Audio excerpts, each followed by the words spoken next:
I found the email just 3 days before my 35th birthday. My fingers froze over the keyboard as I stared at our shared home office computer screen, a cold wave washing over me. Jack had forgotten to log out of his account, something he never did. The message from Sarah glowed on the monitor with sickening clarity. Can't wait for this weekend.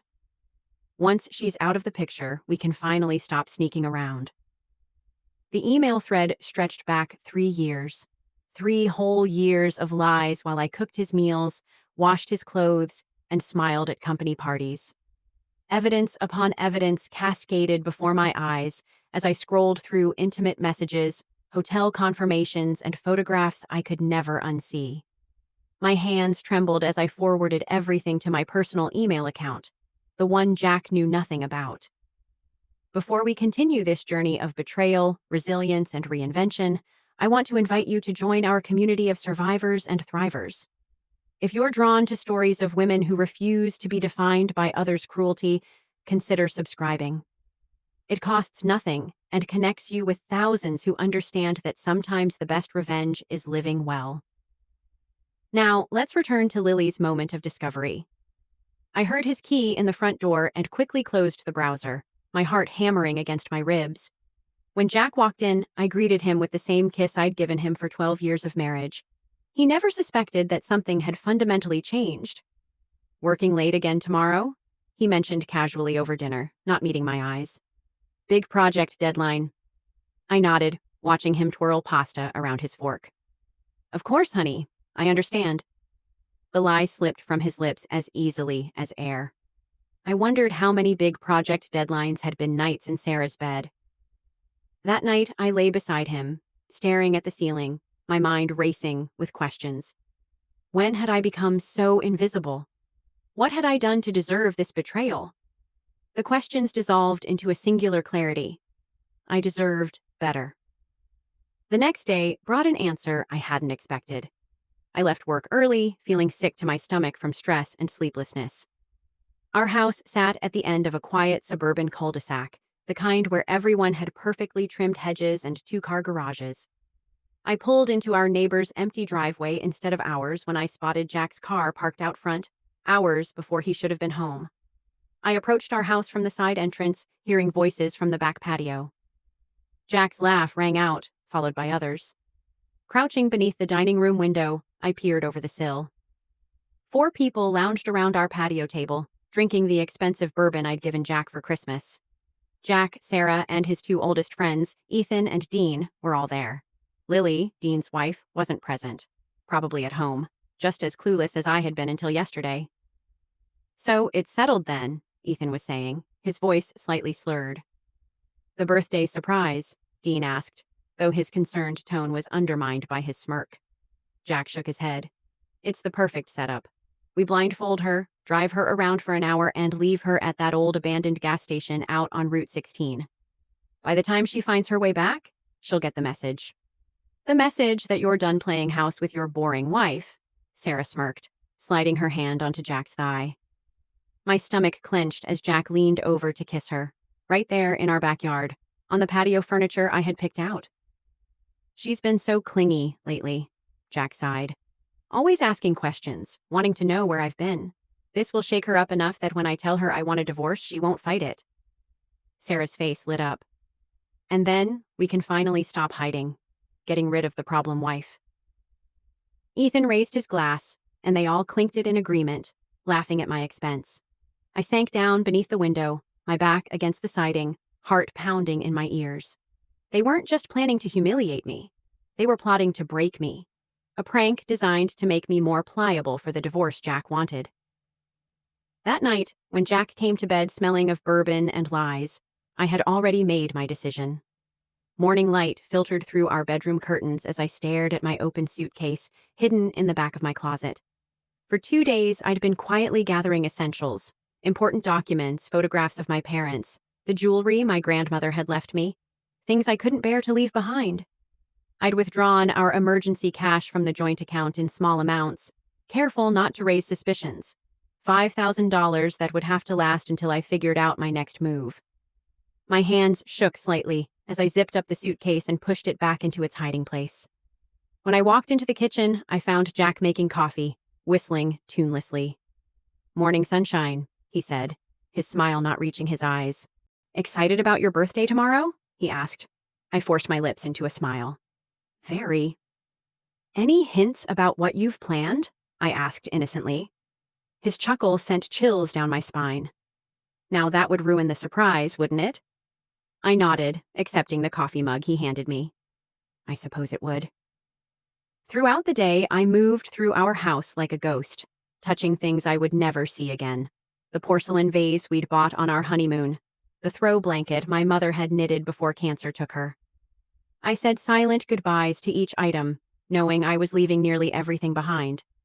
I made Jack's favorite dinner that night, pot roast with roasted potatoes and carrots. He praised the meal, completely oblivious to the storm brewing inside me. After dinner, I asked innocently about his friends. "Will Ethan and Dean be joining us for whatever you have planned tomorrow?" "Maybe," he replied noncommittally. "Why do you ask?" "Just curious. It's been a while since we've all hung out." The next morning, I left work early again, feigning sickness. Our house felt like a prison as I prepared to leave. I knew Jack would expect me to play the role of the dutiful wife until he was ready to discard me. But this time, I had other plans. As I passed by our front door, I stopped and turned to look at the key in my hand. This house had been my home for so long, but it had never truly been mine. Today, I was taking back control, and so I left, leaving Jack with nothing but the remains of a life he'd built on lies. Later that night, I slipped into the bathroom, the sound of the shower running masking the quick, controlled dial of my phone. I arranged for an Uber to pick me up at Route 16's abandoned gas station the next day, at precisely noon. The driver hesitated when I gave the location, but I sweetened the deal with an extra payment. I knew this would be the beginning of my new life, my escape, not my humiliation. As I lay next to Jack in our bed, my mind raced. The man I had spent 12 years with, the one I had built a life with, was plotting to discard me, to humiliate me with his twisted birthday surprise. Tears slid silently down my temples, soaking into my pillow, but not a single tear for him, only for the life I thought I had. The next morning, on my 35th birthday, I rose early to prepare breakfast. Pancakes, strawberries, and whipped cream, Jack's favorite. He came downstairs looking pleased with himself. "Happy birthday, babe," he said, kissing my cheek. "I've got something special planned for today." "I can't wait," I replied, my voice steady despite the storm brewing inside me. At 11 a.m., the doorbell rang. Finn and Luca stood at our doorstep, grinning widely. Phoebe wasn't with them, probably too obvious even for their crude prank. "Happy birthday, Isla," Finn boomed, handing me a small gift bag. Inside, I found an expensive silk scarf. I immediately recognized its purpose. "It's beautiful," I said, running the fabric through my fingers. "Why don't you put it on?" Luca suggested, eyes gleaming with anticipation. "Jack wants you to wear it for the surprise." I smiled and handed the scarf to Jack, turning my back to him. "Would you do the honors, honey?" As the soft fabric covered my eyes and the world went dark, Jack's hands at the back of my head tied the knot securely. His fingers lingered for a moment on my shoulders. "Ready for the best birthday surprise of your life?" he whispered in my ear. "Absolutely ready," I answered, a genuine smile creeping onto my lips for the first time in days. The car slowed to a stop. The blindfold remained snug, but I had been counting the minutes. 47 since we left the house, long enough to be disorienting just as they had planned. Someone opened my door. Jack's familiar, warm hand guided me out of the car and onto the gravel that crunched beneath my shoes. The smell hit me immediately. Old gasoline, dust, and abandonment. Route 16's forgotten gas station, exactly as I had overheard. "Ready for your surprise?" Finn asked, his voice thick with barely contained laughter. "I can't wait," I replied, my voice steady despite the thundering of my heart. Rough hands, Luca, I think, spun me around 3 times. I pretended to stumble, playing into their cruel game. Then, with theatrical flourish, Jack removed my blindfold. The abandoned gas station looked even more desolate than I had imagined. Shattered windows gaped like missing teeth in the weathered building. Faded signs advertised cigarette brands that hadn't existed for years. We stood at least 5 miles from the nearest occupied building. "Surprise!" the 3 men shouted, doubling over with laughter. I forced confusion onto my face. "I don't understand what's happening." "It's a test," Jack said, his eyes cold despite his smile. "To see if you're as resourceful as you always claim to be." Finn held up my cell phone, which they'd taken from my purse before leaving the house. "No cheating," he added. "You guys can't be serious," I said, allowing my voice to tremble. "You're just going to leave me here?" "Don't worry," Luca chimed in. "Someone will drive by eventually." The 3 of them began to walk back toward the car, still laughing. I counted on what came next, their absolute confidence in my helplessness. "Jack, please," I called out, the perfect picture of desperation. "Don't do this. It's my birthday." His hesitation was brief but noticeable, a flicker of guilt before Finn clapped him on the shoulder. The moment passed. "Find your way home, Isla," Jack called. "We'll see you whenever." The car doors slammed, and the engine roared to life. Dust billowed around me as they pulled away, their laughter fading into the distance. I waited until their car disappeared over the horizon before allowing my face to relax. Then, I checked my watch. 11:47 a.m. My Uber would arrive in 13 minutes. I walked to the back of the abandoned building, hidden from the road.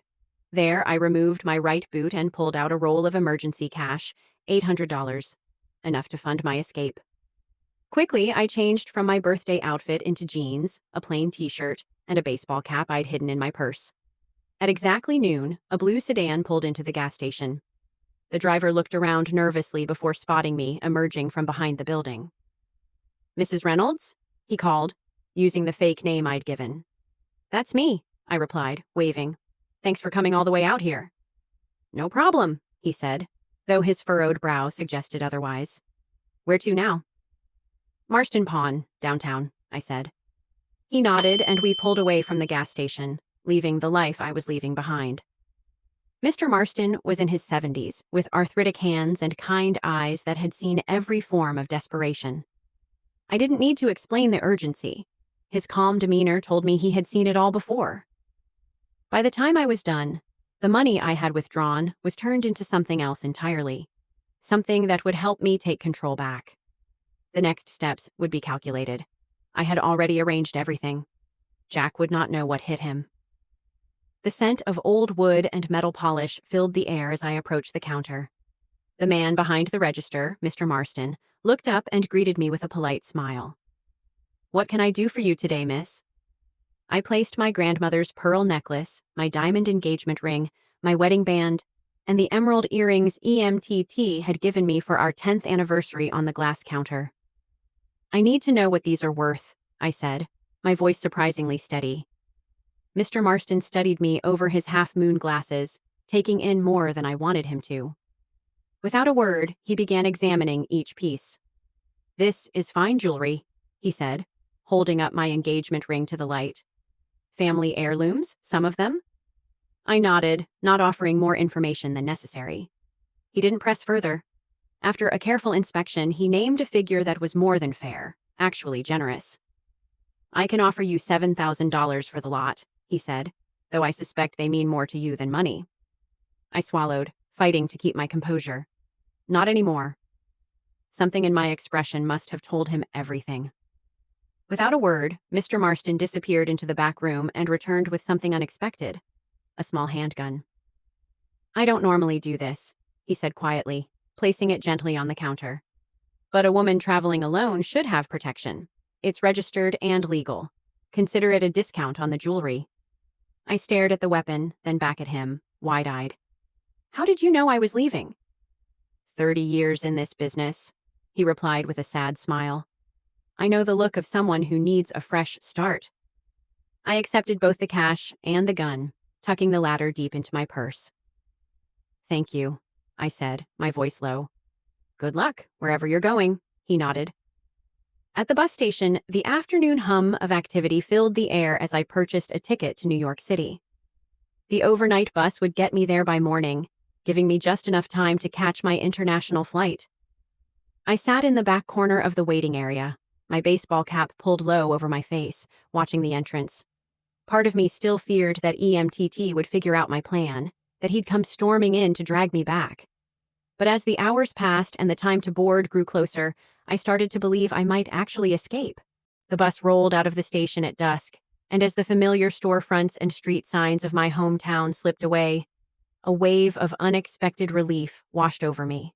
No more pretending, no more silent tears, no more wondering when the next lie would come. I was free. In New York, I used an internet cafe to check in for my flight and print my boarding pass. I'd booked the flight under my maiden name, Isabella Chin, paid in cash through a travel agency that catered to clients who preferred anonymity. The flight to Paris wasn't direct, with a layover in Iceland, which would make me harder to track. Security at JFK barely glanced at my passport. Mr. Marston's gift, the gun, was safely mailed ahead to a French post office box I'd arranged online. Within hours, I was airborne, watching America disappear beneath clouds and distance. The Parisian hostel was in Montmartre, shabby but clean, with a shared bathroom and a narrow bed that squeaked with every movement. I sat on its edge that first night, listening to the unfamiliar sounds of the city filtering through the thin window. French conversations drifted up from the street below. Someone played an accordion in the distance. The smell of fresh bread from the bakery downstairs permeated everything. I had done it. I had actually escaped. My hands trembled as I opened the burner phone I'd purchased at the airport. No calls, no texts. Back in America, EMTT was probably just returning home, expecting to find me there, humiliated, defeated, and ready to accept whatever crumbs of a life he deigned to offer me. That I was here, an ocean away, free, sent a jolt through me. But then terror gripped me. What had I done? I had no job, no real plan, limited funds, and barely spoke the language. I was completely alone in a foreign country. But then again, hadn't I been alone for years already? Married but isolated? Present but unseen? I walked to the window and pushed it open, letting the cool Parisian night air wash over my face. The Sacré-Cœur Basilica glowed white against the darkened sky, a beacon on the hill. Somewhere in the distance, someone laughed, a genuine, joyful sound. For the first time in years, I allowed myself to imagine a future shaped by my own hands. The thought was terrifying, it was exhilarating. And for the first time in a long while, it was mine.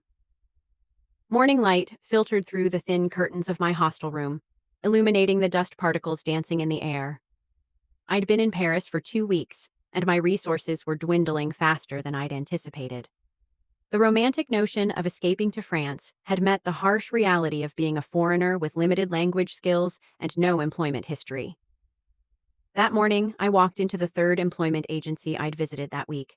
My resume was sparse, deliberately so, to avoid drawing any attention. Isabella Chin, the receptionist called, mangling my maiden name with a French accent. That's me, I replied, trying to keep my nerves in check. The interviewer, Madame Rousseau, was a stern woman with impeccable posture and silver-streaked hair pulled into a tight bun. She glanced at my paperwork with pursed lips. Your French is minimal, she noted in heavily accented English. I'm learning, I replied quickly. She raised an eyebrow. And your experience? Administrative work, I answered vaguely. I'm organized, punctual, and I learn fast. She studied me for a long moment, then sighed. We have one position. Receptionist at Lambert Financial. They need someone who speaks English for their international clients. My heart leaped. Financial? I asked, trying to keep my excitement in check. Don't get excited, she warned. You answer phones and greet clients. 3-month temporary contract. If they like you, it becomes permanent. I nodded eagerly. When can I start? Lambert Financial occupied the 3rd floor of a modest building in the 8th arrondissement. The office was smaller than I'd expected, just 15 employees. My desk sat near the entrance, a fortress of polished wood separating me from visitors. Bonjour, Lambert Financial. I practiced each morning before the office opened, trying to perfect my accent. Comment puis-vous, Otter? My immediate supervisor, Giselle, was initially cold toward me, another American taking a job a French person could have. But I did my best to learn quickly, proving that I was capable. With time, I earned her respect. I wasn't just in Paris to escape, I was here to rebuild. No longer defined by the lies of my past life, I had started a new chapter. The scent of old wood and metal polish lingered in the air as I approached the counter. Mr. Marston, the pawnbroker, looked up from his paperwork, his eyes sharp and assessing. "What can I do for you today, miss?" I placed my grandmother's pearl necklace, my diamond engagement ring, my wedding band, and the emerald earrings EMTT had given me for our 10th anniversary on the glass counter. "I need to know what these are worth," I said, my voice steady despite the turmoil swirling inside me. Mr. Marston didn't speak, but his eyes flicked over the jewelry, his fingers delicate as he handled each piece. "Fine jewelry," he murmured. "Family heirlooms, some of them?" I nodded, not offering more information than needed. He didn't ask further questions. After a careful inspection, he named a figure. More than fair, actually. "I can offer you 7,000 euros for the lot," he said, though I suspect they mean more to you than money. I swallowed, a lump rising in my throat. Not anymore. Something in my expression must have told him everything. Without a word, Mr. Marston disappeared into the back room and returned with an unexpected item, a small handgun. "I don't normally do this," he said quietly, placing it gently on the counter. "But a woman traveling alone should have protection. It's registered and legal. Consider it a discount on the jewelry." I stared at the gun, then back at him, a mix of shock and gratitude flooding me. "How did you know I was leaving?" 30 years in this business," he replied with a sad smile. "I know the look of someone who needs a fresh start." I accepted both the cash and the gun, tucking it deep into my purse. "Thank you," I said, my voice a whisper. "Good luck, wherever you're going," he nodded, watching me leave. The bus station buzzed with the activity of the afternoon. I purchased a ticket to New York City, the overnight bus ride offering just enough time to make my international flight. As I waited in the corner of the station, my baseball cap low over my eyes, I kept my focus on the door. Part of me feared EMTT would figure out my plan, come storming in to drag me back. But as the hours ticked by, I began to believe I could actually escape. The bus pulled out of the station at dusk. As the familiar storefronts and street signs of my hometown slipped away into the night, I felt a wave of unexpected relief wash over me. No more pretending. No more silent tears. No more wondering when the next lie would come. I was free. In New York, I used an internet cafe to check in for my flight and print my boarding pass. I had booked it under my maiden name, Isabella Chin, and paid in cash through a travel agency catering to those who needed anonymity. The flight to Paris wasn't direct, with a layover in Iceland, an extra layer of distance to make me harder to track. Security at JFK barely glanced at my passport. Mr. Marston's gift, the gun, was safely mailed ahead to a French post office box I'd arranged online. Within hours, I was airborne, watching the landscape of America slip away beneath the clouds. The Parisian hostel in Montmartre was modest but clean, with a shared bathroom and a narrow bed that squeaked with every movement. I sat on the bed that first night, listening to the unfamiliar sounds of the city drifting up from the street below. French conversations floated up from the street, and the faint sound of an accordion played somewhere in the distance. The smell of fresh bread from the bakery downstairs lingered in the air. I had done it. I had actually escaped. My hands trembled as I opened the burner phone I'd purchased at the airport. No calls, no texts. Back in America, EMTT was probably just returning home, expecting to find me there, humiliated and defeated. He couldn't imagine that I was here, an ocean away, free. The terror gripped me suddenly. What had I done? I had no job, no real plan, limited funds, and barely spoke the language. I was alone in a foreign country. But then again, hadn't I been alone for years? Married, but isolated? Present, but unseen? I walked to the window and pushed it open, letting the cool Parisian night air wash over my face. The Sacré-Cœur Basilica stood bright against the dark sky, a beacon on the hill. Somewhere in the distance, someone laughed, a genuine, joyful sound. For the first time in years, I allowed myself to imagine a future shaped by my own hands. The thought was terrifying. It was exhilarating. And for the first time in a long while, it was mine. 2 weeks later, my resources were dwindling faster than I'd anticipated. The romantic notion of escaping to Paris had met the harsh reality of being a foreigner with limited language skills and no employment history. That morning, I walked into the third employment agency I'd visited that week.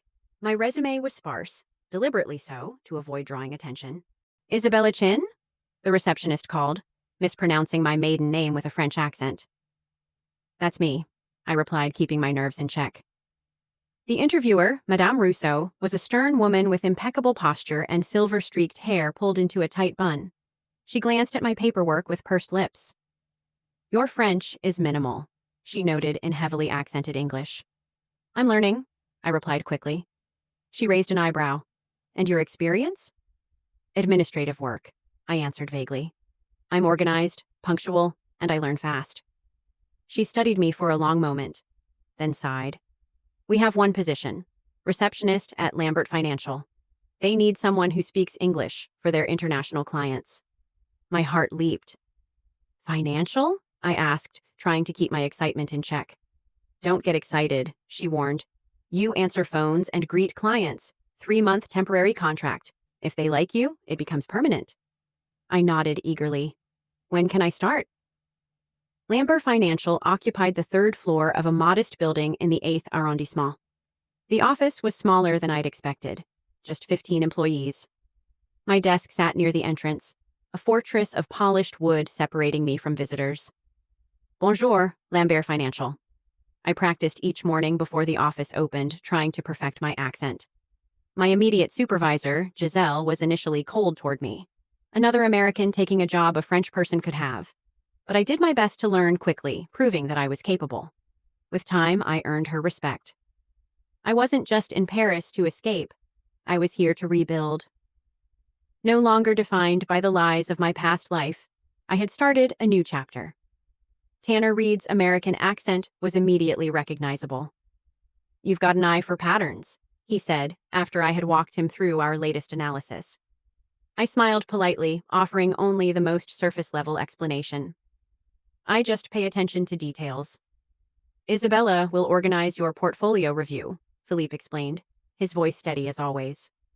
"Atlantic Meridian is expanding its European operations, and they need our expertise on local investment opportunities." I nodded, accepting the assignment with professional detachment.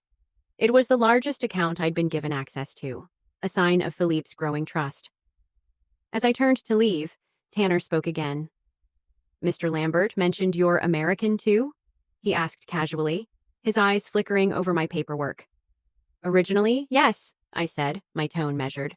"But Paris is home now."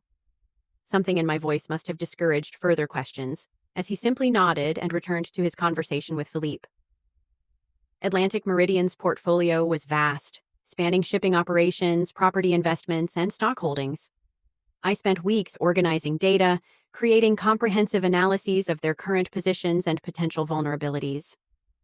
Tanner Reed returned to our offices frequently during this period, often asking pointed questions about European markets that revealed a sharp business mind beneath his reserved exterior.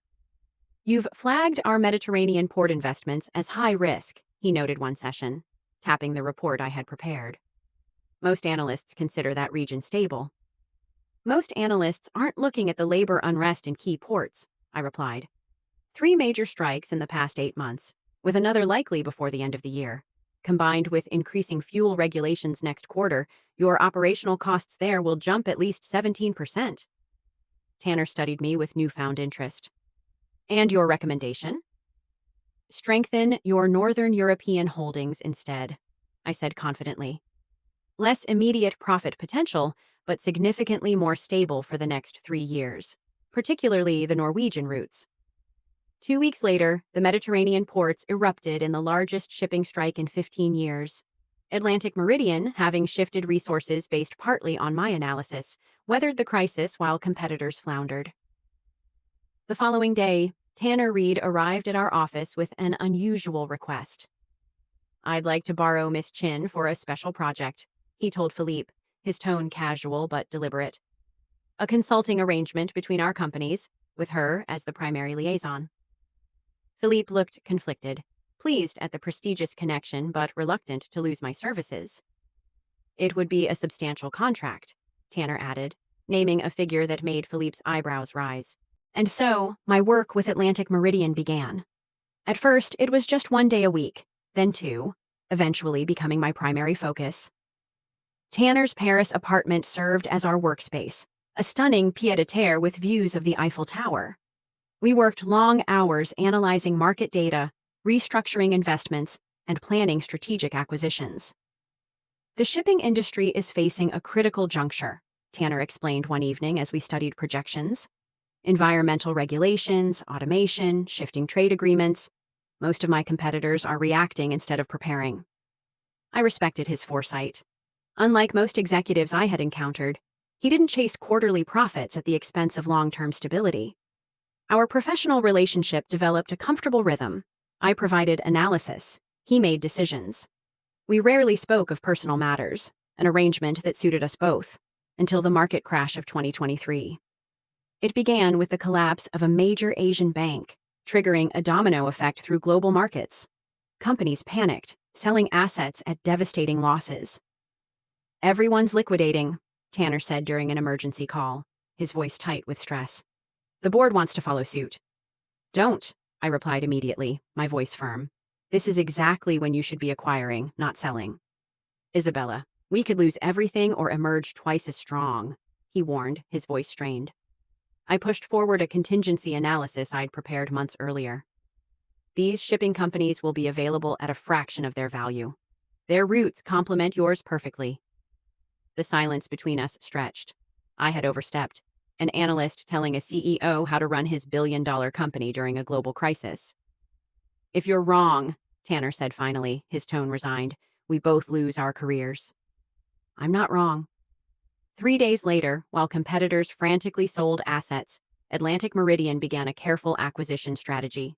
Within 6 months, they had doubled their fleet size at minimal cost.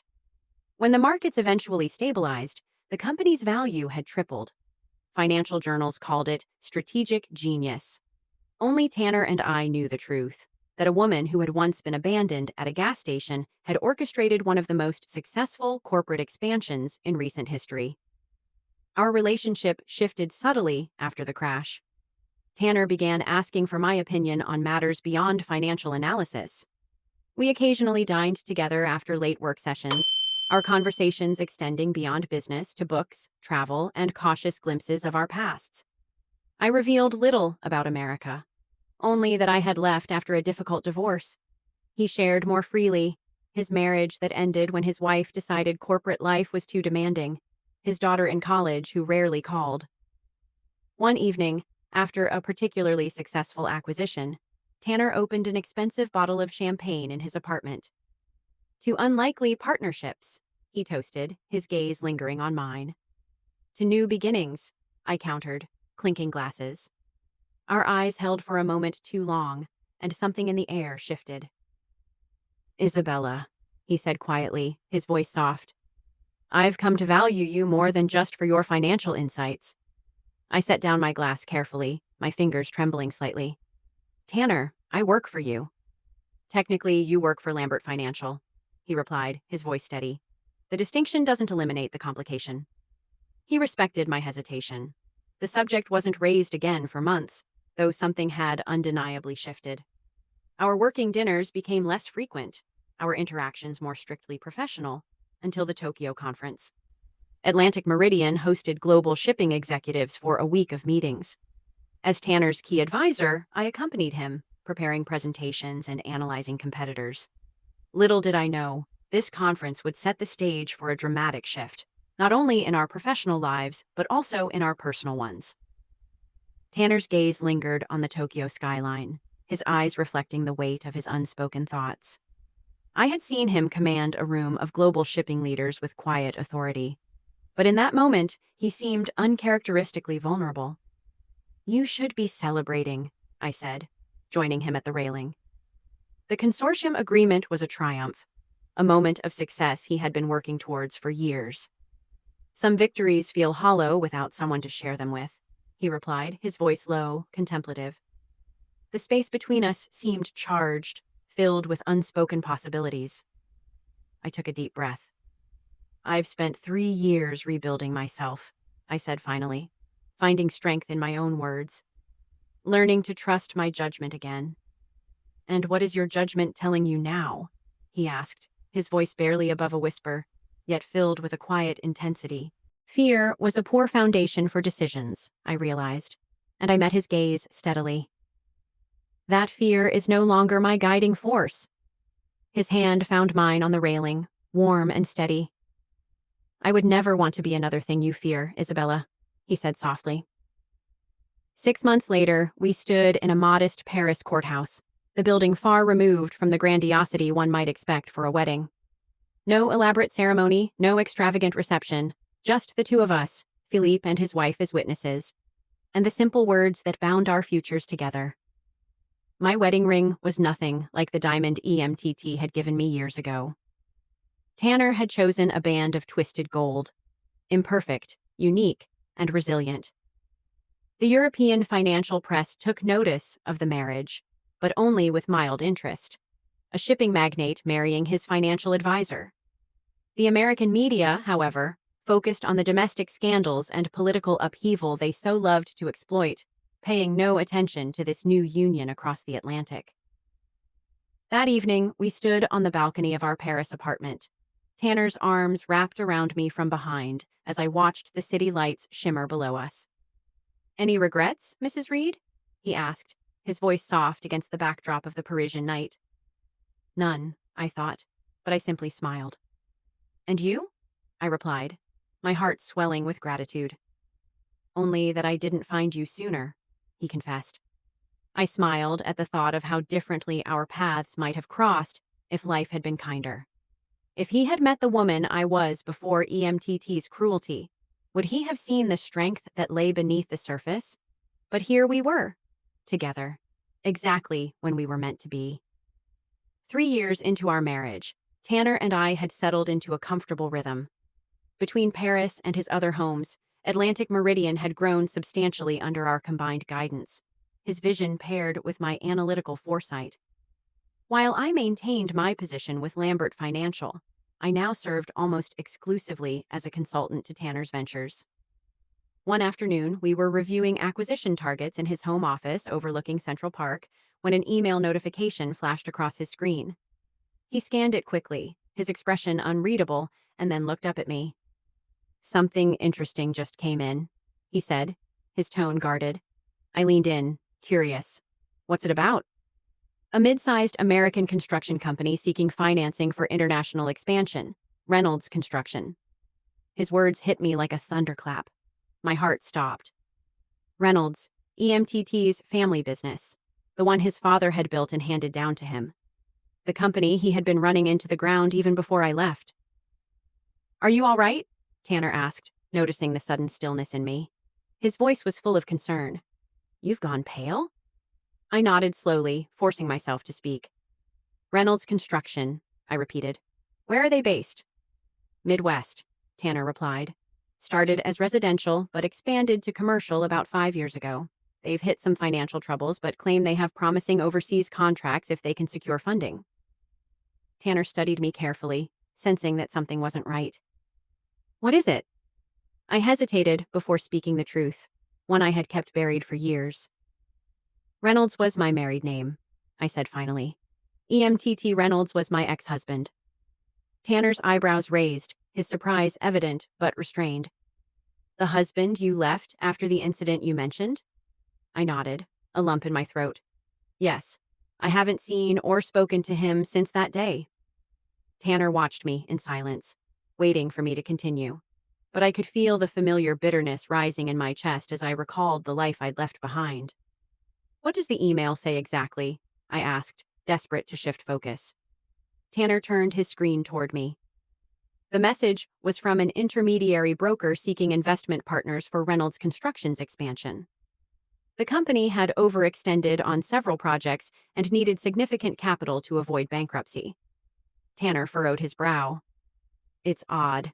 The broker claims they have contracts in Europe, but nothing specific. Usually these requests come with more concrete details. Because there probably aren't any real contracts, I replied, the familiar bitterness rising in my voice. EMTT always had grand plans, but rarely followed through. Tanner leaned back in his chair, his eyes never leaving me.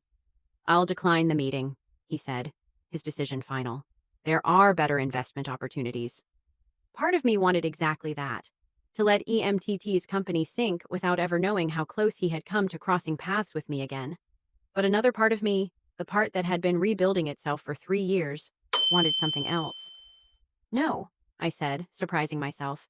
Take the meeting. I want to be there. Tanner's eyes searched mine, concern written on his face. Are you certain? I nodded slowly, gathering the courage to speak the words that had been simmering inside me for so long. Not for revenge, I said, my voice steady, but for closure. Maybe to see him once on my terms. Tanner hesitated, studying me. Isabella, I don't want you to put yourself in a situation that could hurt you again. I won't, I assured him, my tone unwavering. I've spent 3 years building this life. I'm not afraid of him anymore. The day of the meeting arrived, and I stood in our New York apartment, staring at my reflection in the full-length mirror. My outfit was carefully chosen.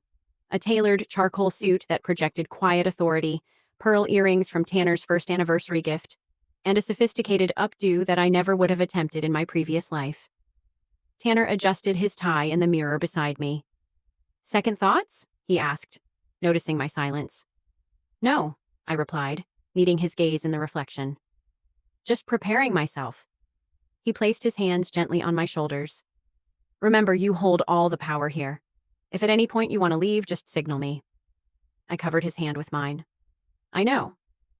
The day of the meeting, I walked into the conference room at Atlantic Meridian's office, my nerves steady but sharp. This wasn't about revenge. It was about reclaiming control. This meeting wasn't just with EMTT. It was with the version of myself that had been broken and rebuilt. I was finally taking back the power he'd stolen from me, and nothing would stop me now. Tanner's New York headquarters occupied the upper floors of a sleek midtown tower. His corner office offered sweeping views of the city, the skyline stretching far beyond the glass walls. As I sat at the conference table, with my back to the door, my pulse quickened, but my hands remained steady. The financial statements I was reviewing revealed just how badly EMTT had mismanaged his father's legacy. I'd studied them carefully, noting every detail, the cracks in his empire, the lies he'd built his world on. The door opened, and I heard Tanner's professional greeting, followed by an achingly familiar voice that sent a chill down my spine. Thanks for seeing us, Mr. Reed. I'm EMTT Reynolds, and this is my financial advisor, Marcus Clean. I didn't turn immediately. I let them enter fully, let them settle into their seats across from me, preparing their rehearsed pitch about global opportunities, about temporary cash flow issues, about their struggling empire. Only then did I slowly raise my head, my gaze locking with EMTT's. Recognition didn't strike me immediately. 3 years had changed me. Not just my appearance, but something fundamental in how I carried myself. I watched as EMTT's gaze passed over me, then snapped back, confusion giving way to disbelief. His mouth opened and closed, his eyes darting between Tanner and me as though trying to piece together an impossible puzzle. Ella, his voice cracked as he finally managed to speak. Isabella Reed, I corrected him calmly, Chief Strategic Advisor for Atlantic Meridian Shipping. I allowed myself a small smile, the most deliberate, controlled smile I could manage. And Mr. Reed's wife. Marcus Clean looked between us, his confusion palpable. You two know each other? He asked, looking lost. EMTT couldn't seem to form words, his face a mask of shock. We, he trailed off, unable to continue. Tanner, ever the professional, leaned forward, his tone smooth and unruffled. Mrs. Reed and I have a prior acquaintance. He looked at me, then back to EMTT with mild curiosity. Small world indeed. I slid a document across the table toward them. Now, regarding your proposal, I began, my voice even and confident. We've reviewed the preliminary figures and have some concerns about the viability of your plans. I leaned in slightly, pushing the document further. Your debt-to-asset ratio is problematic, and these overseas contracts you've mentioned, we'd need to see the signed agreements before considering any investment. EMTT stared at the document without seeing it, his attention still entirely on me. You disappeared, he blurted, his voice shaking, his composure cracking. We filed a missing person report. The police searched. There was an investigation. His words tumbled out in a disjointed rush. How unfortunate for you, I replied coolly. That must have been very distressing. 3 years, he continued, his voice cracking further. Not a word, not a trace. We thought you might be dead, and yet here I am. He waved vaguely toward me, his tone bitter and angry. I felt the urge to laugh at the absurdity of it, but instead I responded with the calm that had become my shield. Here I am, I said. And it's been 3 years, EMTT. 3 years of building a life that has nothing to do with you. Marcus Clean attempted to salvage the meeting, shifting the conversation back to the business at hand, discussing potential growth areas and downplaying the company's financial weaknesses. But EMTT had stopped participating. His focus was entirely on me now, his eyes never leaving my face. When the formal discussion concluded, Tanner suggested that Marcus speak with their financial team about additional documentation. That left the 3 of us alone. The silence stretched, thick and uncomfortable, until EMTT finally found his voice again. Why? He asked simply, his voice strained and desperate. I had thought about this moment for years, how I would respond when he asked. There were so many things I could say, so many cutting remarks that had built up over the years, but instead, I simply told the truth. I considered deflecting, considered silence, I began, my voice steady. But I didn't come here for revenge. I didn't come here to gloat. I came here to show myself that you have no power over me anymore. His face twisted, his confusion deepening. So that's it? 3 years of wondering, and now you're just someone else's wife? I'm my own person first, I replied firmly, who happens to have found a partner who values me. I closed my laptop decisively, the finality of the action sinking in. As for your funding request, we'll pass. Your company's fundamentals don't meet our investment criteria. I stood and extended my hand professionally. Goodbye, EMTT. He stared at my outstretched hand, his gaze flicking between my face and the door. For a moment, I saw it in his eyes, the realization of what he had lost. The woman he had once discarded as unworthy had built a life of her own, a life far beyond his reach. As Tanner and I walked him to the elevator, I felt something shift within me. A weight lifted, the final tether to my old life severed completely. Not with dramatic confrontation or elaborate revenge, but with the quiet power of a woman who had rebuilt herself from ashes. The life I had now wasn't a reaction to EMTT. It wasn't about running away or getting even. It was entirely my own creation, something I had built, choice by careful choice, day by determined day. And that, I realized as the elevator doors closed on my past, was the sweetest victory of all. As Isla's journey comes to a close, I'd love to know which moment resonated with you most. Was it her escape, her professional rise, or that final confrontation? Share your thoughts in the comments below. If her story touched you, please subscribe and like for more tales of resilience and triumph. Your support means everything.